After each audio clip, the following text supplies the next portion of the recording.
What's up, y'all? The NBA season is back, and while teams continue to find their footing, our partners at FANATICS Sportsbook are already running championship plays. Bet with Fanatics and earn up to 10% fan cash on your bets, win or lose. So even if your bet misses, you're still scoring fan cash, which you can use on NBA gear, tickets, and exclusive Fanatics events. And with fair play, if your players go down injured in the first half, your bet stays live. Make the switch and get more ways to win with Fanatics Sportsbook. Winning hits different here.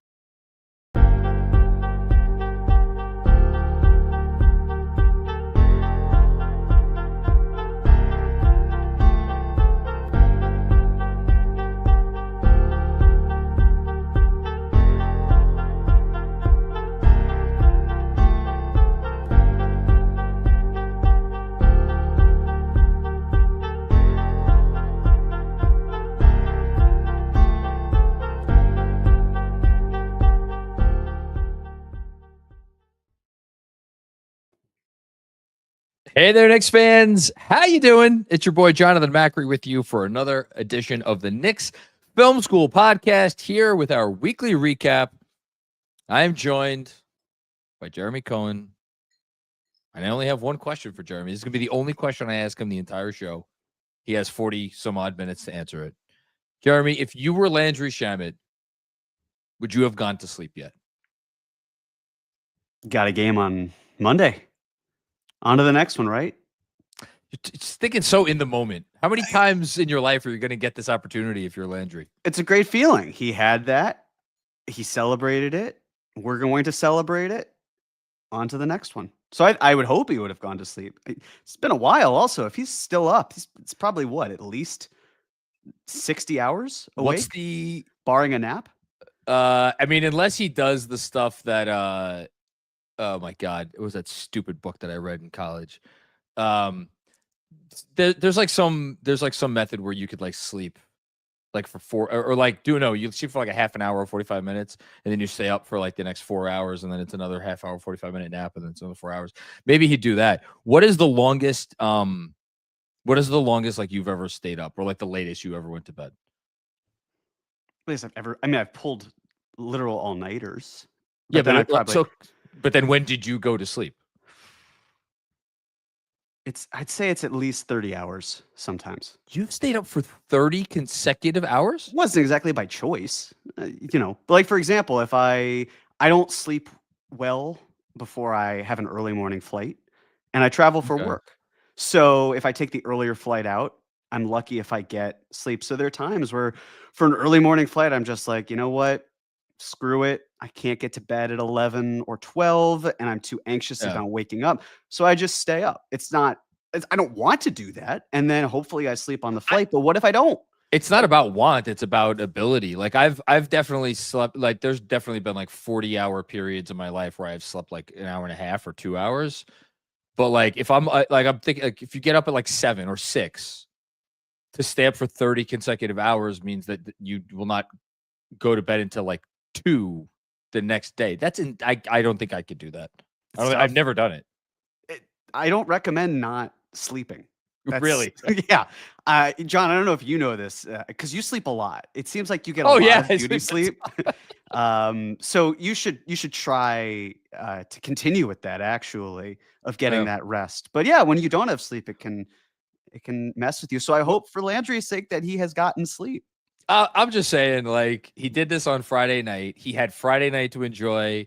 He had Saturday day to enjoy. It wasn't terribly warm out in the city, so it's not like there's that much going on. But, like, Saturday afternoon in Manhattan, you can find the party. And then Saturday night, it's come on. Good. Yeah. There was also Kat's 30th birthday. So maybe he was there. That's right. So maybe he was celebrating that as well. Let me see if I could get I'll pull up New York basketball Twitter account, set the cake out. I'll find it and pull it up. He's a good photographer, so he loves. Maybe he took the picture. It's very possible. He takes and makes the shot. Off and on the court. That's what he does. This is great. Yeah. Okay, we actually have a lot of basketball to get to, so we probably stop with the bullshit. So let's get to the news of the day. I did a little reaction video earlier once it was announced that OG Anunoby will be reevaluated in 2 weeks, I will just say for anybody who may be sleeping under a rock these days, if you don't know it by now, reevaluated in 2 weeks does not mean back in 2 weeks. It means reevaluated in 2 weeks. And if you are OG Anunoby, it really doesn't mean back in 2 weeks. It means like, what does it mean? It basically means like he's going to be out for a while. Your thoughts when you heard the news? Unexpected. Thought it might be worse. You know, the Knicks are. Oh, okay. What in terms of the? So you were fearing. So for you, 2 weeks reevaluation is encouraging. To your point, it's reevaluation. It's not he's cleared to play in 2 weeks, but it's more great. Okay, maybe there's a chance he comes back in 2 weeks. Can't rule it out. Maybe he's deemed fit to play. Maybe he needs more time. It would more concerning to me would have been if it were a higher grade, or I guess in this case lower grade, where it would be it's actually. Do we know the grade? No, but my non-medical understanding is that the fact that it's the reevaluation, you know, if it were a much more serious injury, I would imagine, not a doctor, that he would have already been pushed out either indefinitely or they would have said he'll be reassessed in 4 to 6 weeks or whatever. Sure. So maybe if you are on the more cynical side, you might be thinking, well, it's a 4 to 6 week timeline or timetable, and the Knicks are just seeing how he's doing in 2 weeks, and then they'll say he's out another. I don't really know, but at least for the moment, it's nice to at least say, okay, it's 2 weeks, reevaluate him. Hopefully he can play, but if not, understandable. But I was bracing for a longer timeline, and maybe it is that way. It's kind of thing where when you're flying, it's easier for the pilot to say, hey, it's going to be another 30 minutes, folks. And you just keep doing it that way instead of saying it's going to be an hour and a half when you knew all along it's going to be an hour and a half. No shade to pilots. It's just how you manage reactions from people. Oh, I see. If I was a pilot, I'd go the other way. I'd be like, yeah, we're going to be up here for a while. And then if you land sooner, people are like, oh, what a nice flight. So what? I'm just thinking of the concepts like, yeah, it's going to be a minute. How long? A long time. I'm not gonna lie to you folks. Like that is, you gotta corral the people. You're suspended in mid-air in a machine. We're not suspended. You're flying through the air. You're flying through the air.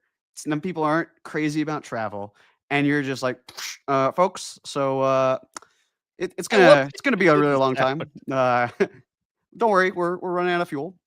Like. At what point would you worry? Maybe when the other plane comes and pulls up alongside of you for a mid-air refueling. I think the point I'd be worried is this is your captain Jonathan Macri speaking. That's the point. That's the point when you'd be holy shit, what is happening? Listen, man, I got those little wings when I was a kid. I still have them somewhere. Those are cool. Yeah. They're very cool. Okay, so I think I was encouraged too. Reevaluation in two weeks, much perhaps to my own detriment. I chose to believe once I read that he's going to be back within a month. It doesn't mean he's going to be back within a month. No, obviously it doesn't mean he's definitely going to be back within a month. But I mean, you'd like to think, given the way that the schedule is going to shake out, and I'm not going to go through the whole thing again, but the Cup tournament takes place in the middle of December. And that is a 10-day stretch where the Knicks and every other team in the NBA they only have 2 games scheduled, and 28 teams will only play 2 games during that 10-game stretch. And then 2 teams, if they win their cup games, they will play a 3rd game. But assuming the Knicks do not make the cup final, which I don't know, maybe not a safe assumption, who knows, they'll only play 2 games in that 10-day stretch, which you would think that if there was any question about whether OG should come back or not, it's like to give him another 10 days of rest and only miss 2 more games but look, when he's ready, he's ready. We should also say Jalen Brunson, because this was within the last hour, officially ruled out for the Miami Heat game on Monday night. Although speaking of encouraging signs, he is joining the team for this road trip, so that's good. It's a 5-game road trip. And then Deuce McBride, questionable for personal reasons. We hope everything is okay with Deuce. And especially hope everything's okay with everybody, but like he just suffered a real, a tough personal loss. So it would be, I hope everything's all right. Let's talk about what they do. And then we'll before we do, game ball and detention, we'll look back at the week that was. Because I guess the most, so it's funny because coming off of this Miami win, which I think was the best win of the year, I think everybody should be encouraged about the Knicks' depth. And then when you actually look at their roster and look at, the need to play 5 guys on the court at one time during a 48-minute game, you start to run out of guys pretty quick. So what are your thoughts going into at least one more game and probably a few more games without Jalen Brunson and OG Anunoby? Well, they're not great. And that's not to say they can't win games, that they can't execute. It's a young season, so there's a lot still for this team that's learning under Mike Brown's offensive and defensive schemes. But with that in mind, with OG Anunoby and Jalen Brunson off the court, Knicks have played 177 possessions. Offensively, it's looking good. They're 76th percentile. That's 120.3 points per possession. Defensively, they are in the 4th percentile, allowing 127.8. So it's actually a difference of minus 7.5. So 25th percentile as a whole. So the offense, good. Defense, dreadful. Overall, pretty bad. So I am concerned. I was thrilled to see the Knicks being able to be a more, I want to say a better passing team, because that doesn't seem right. But guys were clearly, it was a weird game, especially the Miami one. It was they played through Cat, which, as we know, great call by Rick Brunson. Great job by Mike Brown to listen to Rick on that and to adhere to that. But I am nervous. This is a team as well that has struggled on the defensive end, and that's not going to get better when losing OG Anunoby. Now, you talked about in another form, the competition that the Knicks are playing, not the hardest. There's some tougher games, of course, but overall, it's going to be some tanking teams against the Knicks, which is for the best. Bad teams. Still, they're bad. Yeah. The Nets are tanking. The Hornets are just bad. The Wizards are tanking, but they're not playing the Mavs are probably tanking at this point. I mean, did you read the letter from Patrick Dumont? He was talking about we're gonna fix this thing. Mm-hmm. Yep, and that's exactly why he was looking for the medical information for Anthony Davis that he was. So the Knicks have an opportunity. Yeah, the Knicks have this weird opportunity to kind of just skate by, but it's going to be tougher to make declarations about the team because a pivotal portion of their defense is out, and of course their best offensive players injured, but hopefully coming back. So I am nervous, but I think that they have enough talent to get by. This will be a tougher week than some of the ones that follow. Absolutely, but your offense. There's no question in the offense. Over the last 2 weeks, I believe it has been the number 1 offense in the NBA. That's great. It's really the questions on the defense. And I wish that we could address some of those questions with a healthy OG Anunoby, but that's not going to happen over at least the next 2 weeks. So OG Anunoby right now, the Knicks are, according to Cleaning the Glass, doing or there's an 18.6 points per 100 possessions difference between when OG Anunoby is on the floor versus off the floor on the defensive end. They're giving up 18.6 per 100 fewer when OG plays. The rotation players in the league who have a greater differential, there are 4. Jaime Jaquez Jr., Victor Wembanyama, Rudy Gobert, and if you could guess the first one, Jeremy, whatever you want to drink the next time we're out at the same bar. It's on me. This is a differential? Differential. Man. I'll even give you the position. Sure. Play center. Oh, man. I'm trying to think of who. You're not going to logic this one. If you don't know it, you're just not going to know it. Might as well take a guess, though. It's a drink on the line. Can I find out what conference they're in? No, I gave you the position. That's fair. That's fair. All right, I won't be greedy. They're a starting center in the NBA. And I already said Wemby and Gobert, so that's 2 down. Weirdly, Jokic has had a really good defensive season. He has. He is how high? I'm sure he's very high in this. But clearly, it's not the answer. No, it's not the answer. Is that well? No, because then they're going to get multiple guesses. No, I don't want multiple guesses. I'll go Hartenstein, but I don't think that's right. It's not. It's Neemias Queta, or I probably Neemias Queta. Yeah, yeah. He's doing well in the Celtics. Played Celtics today. are a weird team. Yeah, the Celtics are a weird team. They're kicking the shit out of the Clippers right now. Anyway, so OG Anunoby, and not a coincidence that that 3 of the 4 players that I just mentioned are centers, because typically centers are the players that make the biggest on-off difference impact. So it's really just OG and Jaime Jaquez Jr. At the top of the list for all other positions league wide. So I would agree with you that defense is the larger concern, especially since we just saw a formula, which is basically Cat plus shooting plus Josh Hart used in a correct way. And I'm interested if we want to maybe talk a little bit more about Josh Hart. But just getting back to like the number of bodies that they need to just get through a game. So 7, we know who the top 7 in the rotation are, right? It's going to be, let's assume Deuce plays Monday and it doesn't have to miss time. So you're going to have Deuce, Mikal, Cat, Mitchell Robinson, because there's no back-to-backs coming up. That's a good thing. I am guessing that Shamet starts. Would you agree or disagree with that? I would agree with that. You would agree with that. Okay. I mean, I think there's a lot of reasons to think that that's the case. The one thing I will say is if you go to New York's lineup data, this is on NBA.com, not Cleaning the Glass, just because it's a little easier to see it by with like certain groupings. Basically all of their top 3-man, most of their 3-man groupings include either Brunson or Anunoby. And then you start to look for 3-man groupings that include neither Anunoby or Brunson. There is one that is kind of killing it in a decent sample size of 87 minutes. It's Jordan Clarkson, Karl-Anthony Towns, and Deuce McBride, plus 14 per 100, 87 minutes. So 87 minutes, like whatever. But good offense, good defense. I still think it's going to be Shamet.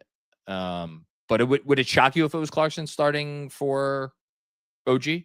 Yes. It would shock you. Okay. Well, for 2 reasons. One, Why? Shamet has been one of the de facto starters to fill in. But the other reason is look at the second half. OG was out for the Miami game. A lot of Shamet. Clarkson started. Well, and then hold on. Started but played like 8 seconds. That's what I'm saying. I was pulled after 40 seconds, and Landry Shamet filled his role. So I thought that Shamet was like taking a piss or something. But maybe I don't know. Maybe that could be wrong. But yeah, anyway. Maybe. But either way, I feel like that is a strong indication of we appreciate Clarkson's contributions off the bench. Yeah, let's keep it that way. You ride the hot hand with Shamet. That I think would be preferable to me. Have Clarkson, Hart, and Yabu come off the bench. And then there's the question. It's, do you go and play Huck Porty? Do you play Kolek? Do you play Dadier? I would imagine the answer for the Knicks is going to be no for pretty much all of them, which is a different conversation. But you also have to get guys in, especially if someone like Deuce is unable to play. Then you really need someone to do more. But there's clearly a lack of trust in these younger players. And at a certain point, you kind of probably should get them in there. Have we reached that point where injuries and foul trouble and everything will get those players in during non-garbage time minutes? To be determined. But I don't. Well, it probably wouldn't be Huck Porty. I have a take. Definitely wouldn't be Dadier. Hold on. I have a take. Okay. Yep. Let's hear it. I have a take that I'm going to save for right after I give a shout out to our friends at Cornbread. If life's been a little crazy lately, like, I don't know, maybe you're the coach of the Knicks and you're missing your most important defensive player and your most important offensive player. Well, Cornbread Hemp's CBD gummies are just what you're looking for. If you need to relieve aches, discomfort, stress, sleeplessness, all those sorts of things, Cornbread Hemp's CBD gummies can become a huge part of your wellness plan, as they have been for me. for quite some time now, a few years. Can't believe Cornbread has been with us for that long. They only use the best part of the hemp plant, the flower, for the purest and most potent CBD. And they are third-party lab tested and USDA organic to ensure safety and purity. Remember, Knicks Film School listeners, save 30% off your first order of Cornbread. Just head to cornbreadhemp.com/KFS and use code KFS at checkout. That's cornbreadhemp.com/KFS and use code KFS. So, Jeremy, I'm wondering if you think that 37% of Knicks fans who answered a poll that I posted earlier today are maybe having themselves a little bit too much cornbread, because the poll that I posted on chatnicks.com, shout out to everybody in the chat, almost 400 members strong, by the way, is several rotation options with both OG and Jalen Brunson out. And I gave them a bunch of choices. 8-man rotation with Yabusele as the 8th man. 9-man with Kolek, 9-man with Hukporti, 9-man with Dadier, 10-man, and then I gave them even a choice for something else if you want to put in the comments. And then the choice that was the most popular, 30. Oh, wait, no, hold on. It just went down. Maybe someone's listening to this. 36% of 33 votes. A 9-man rotation with Mohamed Diawara as the 9th man. How is that crazy? Because if you think about it, Kolek, you're a little small. Hukporti hasn't looked so great. Dadier, and then 8-man, it's like, you're really going to go to an 8-man rotation in November? We just fired the last coach for doing shit like this. Diawara's looked okay. I just, it's a risk. I don't think it's that nuts for what it's worth. I can't tell if you're just staring at me crazy or you're frozen. I think you're frozen. That would be so funny if you were just staring at me right now. Well, Jeremy gets unfrozen. I will just give a shout out to all the people who answered this poll, and I will just vamp for a few minutes, or for however long it takes Jeremy to come back here. Jeremy says, yeah, so I want to talk about this because I do think it's an interesting conversation to have, and I don't think that there is an obvious answer. I would say that for the Diawara, Jeremy will be back in a sec, so I'll just get his frozen face off the screen. I would say that for anybody who is interested in the Diawara thing, the most obvious issue that I would have with that personally is the lack of shooting, but, and it's a big but, if you're concerned with replicating a little bit of what OG Anunoby brings to the table, and I think you have to be a little concerned with what OG Anunoby brings to the table, because as I just read, he's one of the most impactful defense players in the league. Of the other options that they have to go with, if they want to expand the rotation past 8 guys, the only one of those, I think, who's going to help you for defensive purposes, and here's Jeremy. Jeremy, I said the name Mohamed Diawara, and it literally eliminated your ability to speak intelligently and say anything, actually. It actually silenced me so much that the Wi-Fi at my parents' place decided to just completely disengage. So we're going to hotspot it and hope for the best. But we'll make it work. Yeah. I was just saying, so the Diawara thing, the reason why I don't think it's that nuts is if you really are most concerned about the defensive end, which I think is, again, valid that the Knicks could be. He's the only one of all of those options that might help you on defense, because Kolek's not helping you there. And I got to tell you, from what we saw earlier from Hukporti in the season, I'm not sure if Hukporti's helping you there either, to say nothing of the fact that between Towns and Robinson, assuming Robinson can stay out of foul trouble, you're fine at the 5. So that's why I think it's not a crazy option. It's not. Here's the pushback I'd add, which is that the Knicks are winning games with their offense, and they may want to continue doing that. They pretty much, at least the way I see it, for right now. I mean, it's tough because you're either going with, I don't think Dadier is going to be the option. There's not enough creation. Yes, you have some size, but you don't trust him. Okay. Hukporti, you've got some rim protection, if you want to call it that. He hasn't been that force. The Knicks, of course, are also letting up a lot of shots at the rim, and a big reason for that is going to be the point of attack. So then there's the question of how do you limit the point of attack? And sure, yes, if you're looking just for size, Diawara could be an option. But then how does Diawara on the offensive side impact the rest of the Knicks? For example, if you're Miami and Spoelstra is one of, if not the best coaches in the NBA, does he just leave Diawara open to such a degree that he says, you know what, we're going to play 4-on-5. And if this rookie burns us, so be it. So now is your offense being compromised? And so that's where I wonder, if you're the Knicks, do you, for this game against Miami, do you lean further into the offensive side and say the defense is going to be what the defense is going to be? Because basically, if you're saying the defense is night and day between Diawara and Kolek, I'm not so certain we have the proof. It's worth potentially experimenting with, but we don't have that proof just because he's a bigger body. So then it's okay, well, the offense is what's really clicking. Do you want to slow down the offense? Do you want to push the pace even more? And it could just be that he runs an 8-man rotation.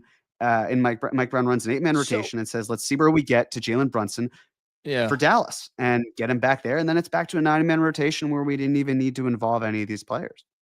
So the one thing I will give you, and that's sound logic, the two things I'll give you. One, I don't, the notion of having of running an 8-man rotation where you know that at least 2 guys off the bench, assuming it's going to be Hart off the bench and Clarkson off the bench, you know that you could run both of those guys out there for 30 minutes and it's not going to be an issue. So all of a sudden, if you just do the math, if you account for 35 minutes for your 4 perimeter starters, 20 minutes for Mitch, just keep Mitch at 20, then I'm pretty sure you have 80 minutes left. 30 for Clarkson, 30 for Hart. That's pushing Yabu to 20 minutes, which, again, this is a guy who's been playing like 2 minutes and 3 minutes and 5 minutes and stuff. Slowly getting better. It's something. And then the offensive part, like, I agree with your logic, but is Kolek that much of a, like, does he ensure that your offense is going to keep humming? I think Kolek has done some very nice things, and then Kolek has also had some not so great moments. And then when you factor in, it makes you incredibly small. And by the way, I think it would, if I had to guess, if I had to pick, I would pick that it will be Kolek. But the thing with Diawara, if you match Diawara's minutes as a 9th man with Towns, and you just basically tell him, go hang out in the dunker spot, and then it's Towns and, 3 perimeter players, and then now obviously that makes it a little dicey because if Diawara's in there, can Hart also be in there? You probably maybe have Hart running all the pick and rolls with Cat. Again, none of this is perfect. This is all imperfect. I'm just wondering, because I feel like there's at least a decent chance that it's not just going to be this one game. It might be another 2 games, 3 games, but we'll see. We'll see.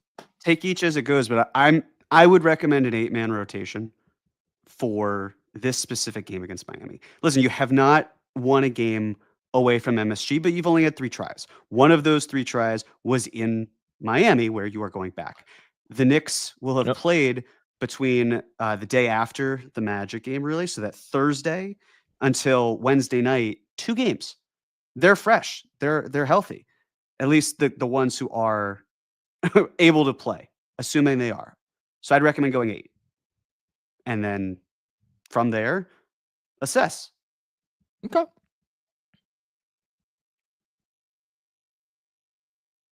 I dig it. I'm here for 8. I'm here for 9. I'm here for whatever Mike Brown decides to do, because you know what? Mike Brown has earned my trust. How about that? I didn't know if I was going to say that after 12 games, but I feel good saying. How many games did it take you? Just curious. I had buy-in. Like, I was bought in from the outset. But what I love about what Brown has done so far is there's 2 things. One, I think based on the evidence that we've seen, and again, we can only go by what we're seeing. Obviously we can only go by what we're seeing. We're fans. We're not with the team. But based on what we're seeing, it seems like everybody is bought in. Like, there have been a little bit here and there in terms of like defensive stuff where maybe guys aren't hustling back, but very few and far between.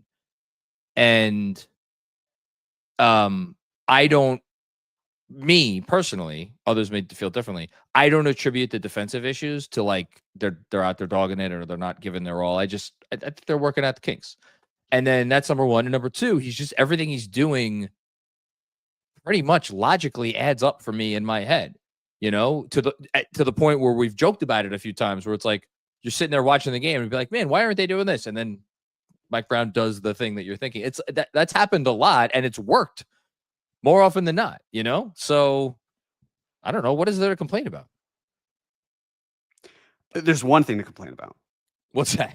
At least one thing, which is, and I'll say this, because if this had happened with Tom leaving Jalen Brunson, I already said my piece on this. Right. So.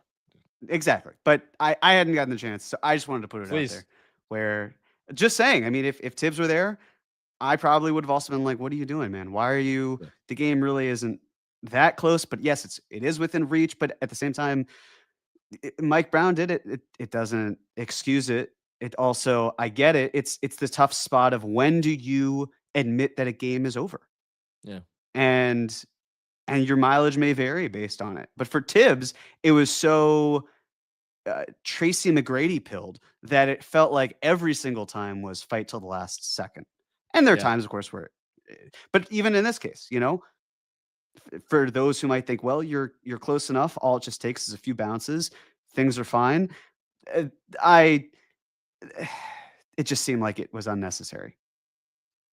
But I get it at the same time. So it's just a tough situation. And if he doesn't get hurt, then we're not having this conversation at all. But it also was nice to see, if there's a silver lining, what this Knicks team can look like without Jalen Brunson. And we certainly got that in spades, thanks to Karl-Anthony Towns and Landry Shamet.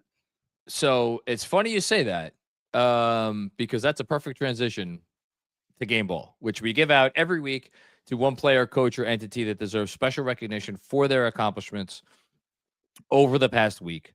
And this is a weird one to give out because it's very tough to not live in the moment for this one.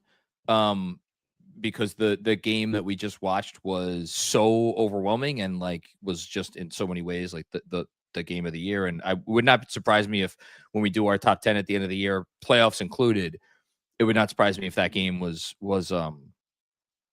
comes up again, this past Miami game. But I am going to give my Game Ball. I'm going to leave you the man of the hour, because I'm going to give mine to Karl-Anthony Towns. I think for the second week in a row. Did I give it to him last week? Yeah. I'm going to do it again because for me, I now think there is an argument, and a lot of season left to go. I think there's an argument that the Brunson injury maybe was the best thing to happen to this team, because what Karl-Anthony Towns did against the Heat the other night, he's played well this season, but that was the first time that he has exploded to the degree that we know he is capable of doing, and that he did all of last year. And while I think that there may still be, and there is perhaps likely to be some more bumps in the road with him and Brunson figuring out how to both be at their very best and get the rest of the team involved. That is such a tough process. And I don't want to try to, insinuate that it's not, it is. But I got to think that it was great for Cat to go out there and just, have for the first time be like, oh yeah, no one could stop me. There's not a defense in the league that could stop me when I'm on my game. And so to see that and to have him do it in such a big moment, and I think it was a big moment, against the rival NBA Cup game, if you care about that sort of thing, which the players all said they did. So great. That's wonderful. It was really, really encouraging. And I just can't say enough good things about him. And so for really that game, he also had a good game against Memphis. He gets my Game Ball this week. Absolutely the deserving candidate for the week. I agree. Maybe he's also feeling himself birthday week, Oh, you want to show the cake? Here, I got it. Sure. So for anybody who hasn't seen it, and if you're listening on the podcast, basically what I don't know who made the cake, if it was his wife or someone else, but it is it's like it reminds me of like an action here, like a comic book character card. Mm-hmm. You know, and it says 30th edition, a new chapter unlocked. There's Cat in the middle of what seems like a dunk attempt, and I think it says "Kaboom, Happy Birthday." It's a very cool cake. I got to tell you, it's a really cool cake, and I would like someone to make me a similar cake one day, maybe for my 50th birthday. Maybe of me dunking, probably on a 6-foot rim, but they won't know that because it doesn't have to say the height of the rim on the cake. The rim's not even in this cake. So no, it's not. So that's what I would hope for. Yeah. And as long as it's not sponsored by Fisher Price, then it's fine. You know? No, that's the cake that I want. I want me dunking on a Fisher Price basket. Thank you, Jeremy, for that. Are you posterizing a child while you do that? I want to posterize my children, my own children. That's what I want on the cake. That's fair game. Then they can feel like they were included in the cake. That works nicely. It's everybody's birthday. Yeah, look, there's me. And it's like, yeah, well, there's me posterizing you. It was a great cake. Hope it tasted as good as it looked. Cake-wise. Yeah. So I mean, I have no choice, and I'm happy to. The answer is Landry Shamet. It's absolutely Landry Shamet. Have a game, why don't you? Game of his life. I believe you had a tweet or some mention that I saw where it was about Landry Shamet and the field goal attempts they took, specifically not from 3, where he was just attacking the rim more. 6 made field goals in the restricted area on in the Heat game. The entire season before that, it was like 13 or so. I don't know. It's a very low number. Yeah, but he is, even with this game being the exclamation point, he has looked incredibly comfortable. He has been taking pull-up shots. He has been taking step backs. He's not just, let me stand in the corner and catch and shoot threes when the ball comes into my hands. He has been doing so much more. He's been crafty. He's had some nice mid-range shots as well, fadeaways. It's refreshing to see someone who is really taking responsibility. Like they're growing into that role. And it doesn't mean that there's suddenly a rotation spot that's where his name is etched in pen. At the end of the day, for Mike Brown, well, for right now, of course, but for Mike Brown, he has the goal here is to have the luxury of so many different options, especially come playoff time, where you can mix and match based on the adjustments of the game and where you see it going. But knowing at least for the regular season, because you got to win games in order to get home court, and the Knicks are one of the best home court teams in the NBA. So you want to stay home and you want to keep winning those games. So having someone like Landry Shamet on a minimum contract, but money aside, just being able to be that spark plug. And the games where he was starting originally, the rotations were not great. They were a little below water. Now I feel like you have to include him, not overreacting to the game, but you want to stabilize it. And he has shown he can at least be somewhat treading water. But again, the numbers aren't great, but now you're playing without other players. So you kind of just have to push some of your better players to the front of the line. That aside, he has looked confident. And for someone who a little over a year ago had injured his shoulder, worked his way back, went through the G League process, waited, got his reps, had his moments in March, April of last year. It's nice to see him be able to perform in New York. He loves being a Knick. He really embraces that role, and it's very exciting to see it for him. So he absolutely gets the game ball. Look, the last game, obviously 36 points is doing a lot of heavy lifting here, but the last 4 games, 16 points. He's getting to the line almost 4 times a game, 75.7 effective field goal percentage. I mean, he's shooting the lights out of the ball. I wouldn't even be able at this point to wager a guess as to what would need to happen for a healthy Landry Shamet to lose his rotation spot. But it's a long season, so I mean we'll see what happens. Things always work themselves out. They do, and like the nice thing about Shamet, and I wrote this in my newsletter, but I'll say it here. Because I happen to have the prime, what do they call the post game nightcap thing on after or late as I was writing the newsletter on Friday night, and Blake Griffin, they asked him about Shamet because Shamet is a guy he played with in Brooklyn, and Griffin was like, he is a guy who always stays ready. He's a great guy, number one, but he's always a stay ready guy. And it doesn't matter if he hasn't played in games or whatever. And this is the thing that really got me. He practices as if he is going to, he always prepares as if he is going to play. And I think Mike Brown, I got to think, new coach, like trying to set the right tone. I got to think that he really appreciates that and values that a lot. Yeah, great stuff all around. Okay. We do have to give out a detention this week because they did lose a game. Jeremy gets first pick here. This is given to one player, coach, or entity that deserves to go into a dark room for a long time. I still laugh when I see that. Why a long time, Andrew? You're so mean. And think about what they did wrong and could do better next time. Jeremy, you're up. This is a tough one. Because that Orlando game was so disgusting from a defensive effort. Word. It was. It was not good. Disgusting. No, look, we know that they're capable of greatness on one end. This was not that. This was not great. I understand it was a back-to-back second night. I understand that they were playing a physical team. When Paolo went out, I was concerned that the Magic would actually receive a boost from that because of how, look, he's a good individual player, but his efficiency, not quite there. Good passer, but they're lingering questions. Anyways, it's so much of the responsibility I felt like should be distributed.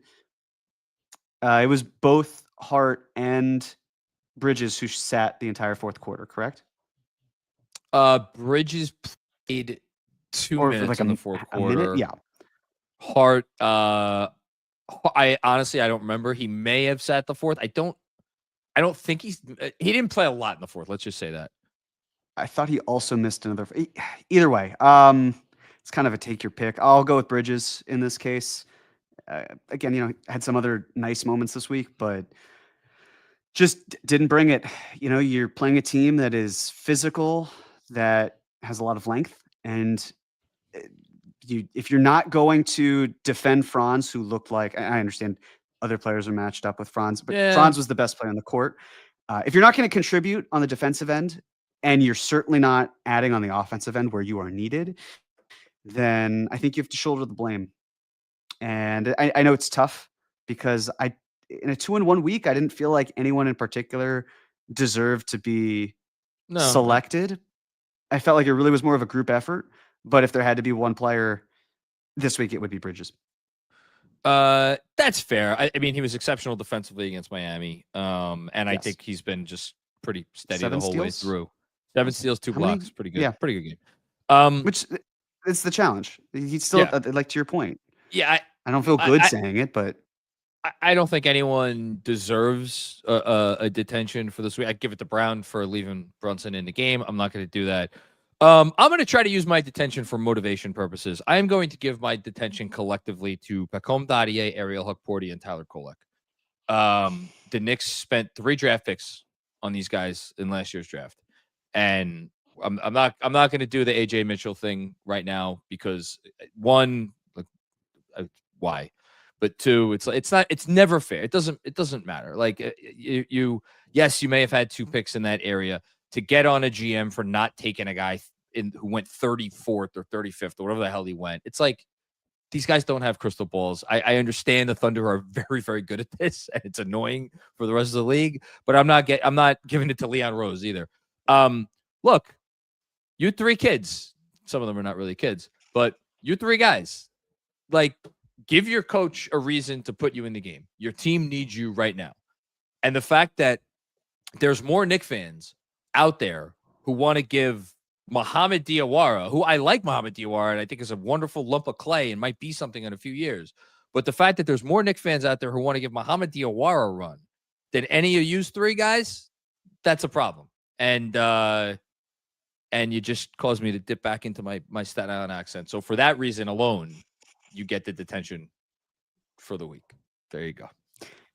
It's a challenge because is it the players' fault for the poor play, or I mean they were drafted by the team as well.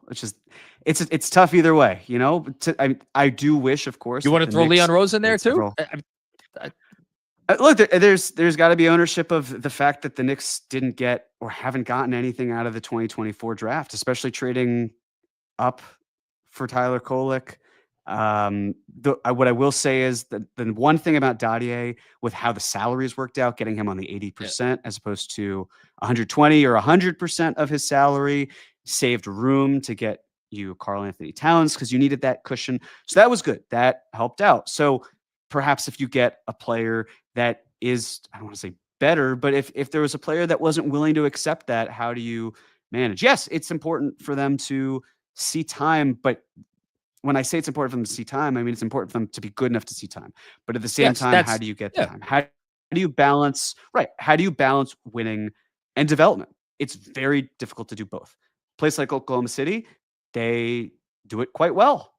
Not every organization has worked that way, and I do wish that the Knicks had been able to get more out of the draft, that particular draft, and maybe they will. Maybe there's something at the deadline, which we'll talk about another time.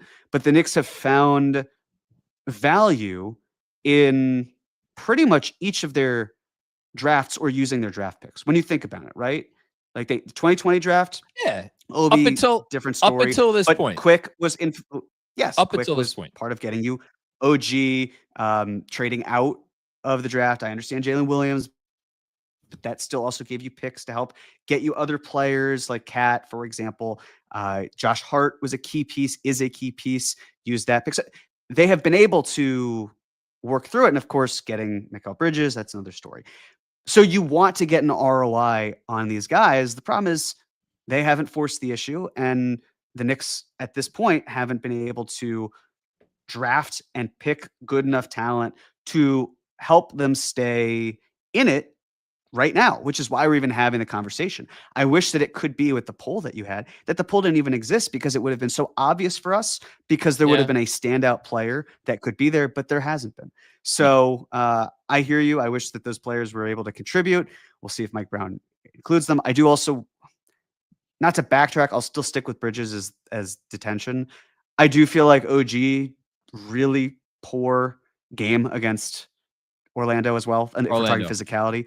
No, he wasn't good. Orlando, yeah. And then he was, of course, an incomplete because he got hurt. So maybe I would give it to OG instead. It could be a tie. I gave it to three guys. You could give it to Wingstop. I'll give it to Wingstop. That's fine. Wingstop, yeah. Wing stopped. And we just need Wing to keep going. All right. We got to get out of here soon because your Wi-Fi is your Wi-Fi, and I'm late for dinner. Very quick word before we do predictions from our friends at Yule. You know the deal with Yule. If you're in a rush, if you don't have time to eat, like I seemingly don't every day, you think I'm kidding. I'm not. And you have maybe 2-3 minutes, grab something on the go. Yule is right there for you. I've been pumping up the Black Edition ready-to-drink bottles on the post games and actually drinking them during the post games because I'm usually famished by that time. Those are great, high in protein, under $5 per meal. Today, I want to show you guys the Daily Greens can. And you think Daily Greens, you don't think flavor, but sure enough, like this one is peach and hibiscus. I have had all of these things, and I will say for every single one, I hope Yule doesn't mind me saying it, they taste so much better than they have every right to, given the fact that they are 25 calories and just nothing but healthy for you. So if you want to get in on the action with Huel, that helps make eating, makes healthy eating simple. You can go into Target stores where they are nationwide, or you could get 15% off your purchase. If you're a new customer, exclusive at www.huel.com/KFS and use the code KFS. Make sure you fill out that post-checkout survey to help support the show. All right, predictions. I won last week because I went 2-1, which Jeremy questioned on very rudely, but I stuck to my guns.